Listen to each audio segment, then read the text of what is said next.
You know, while you've been on the show, right, you went on a date with all these guys, and I noticed that there was one guy that you kissed. Do you feel like you kissed him too soon? Or do you feel that's just who you are? Well, I guess nowadays you would say that, but we used to kiss everybody goodbye, and it's very affectionate, like in Europe and stuff.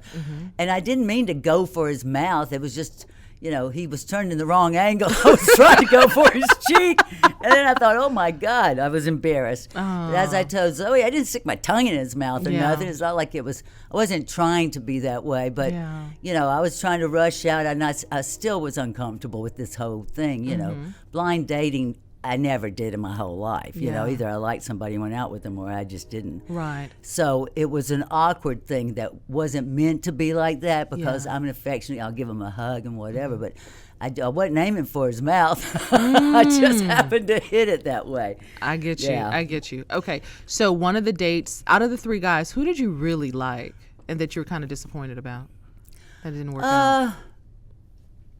Well, I really liked Dwight. I liked him, but actually, there was not. I didn't really hit on any of them because, well, for one thing, Dwight is like me. He's a worker.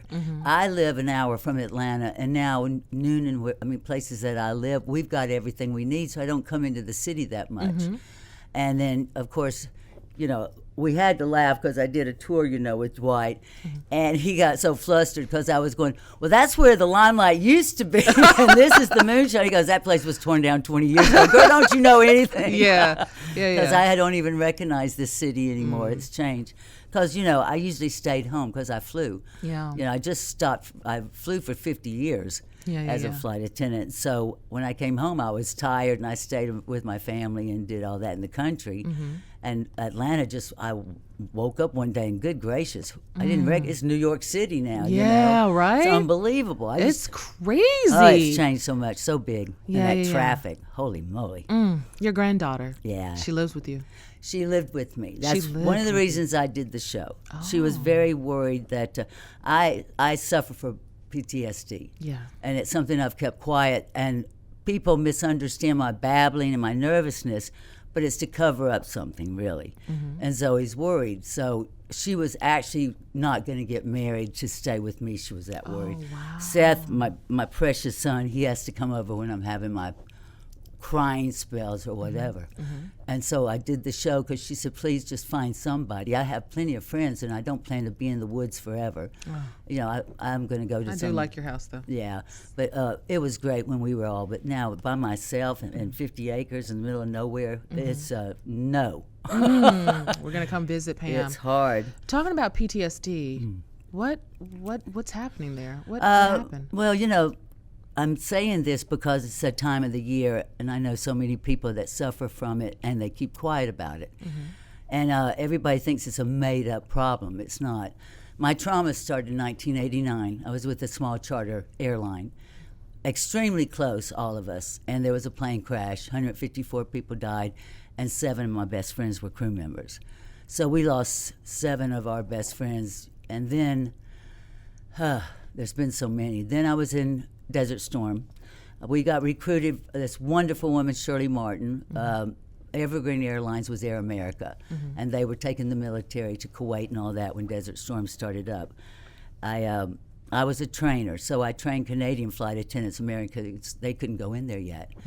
And I went into Kuwait and saw things that I never thought that I would possibly ever see. Women on meat hooks, and it was just unbelievable. And something happened to me there. I was with a woman, Rosie, that worked for Mother Teresa, and we were smuggling letters because it was only the servants that were left. All the rich people, they'd long gone.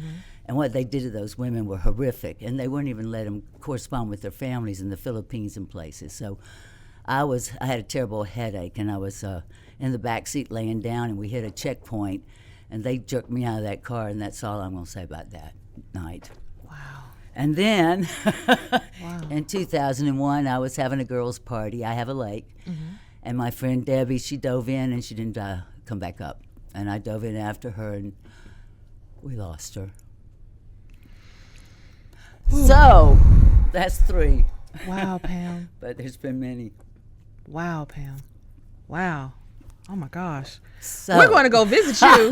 We need to have a party. I have, like everybody goes, oh, she mumbles and she's nervous and she's hyper. But it's a mask, to keep from going insane, really. But a lot of people suffer from it. I've counseled kids. A lot of kids have been raped and things. I know all about all that to talk to them, and it's okay to be not okay. And that's why I wanted to say that. There's kids out there that they can't tell anyone. And you know what that's like. I mean, a lot of times women, maybe we drink too much and you leave your body when something terrible is happening, but the flashbacks are what get you. It comes back to you. And then, God forbid, if you say something, because the man's going to say you wanted it. It's still happening today. It's disgusting. So I just wanted to shout out to all these young girls and our vets and things that you're not alone. Hey guys, welcome to our YouTube channel. Make sure you subscribe, like, share, and comment. You never know what I might be in the comments. And also, thank you guys for continuing to watch.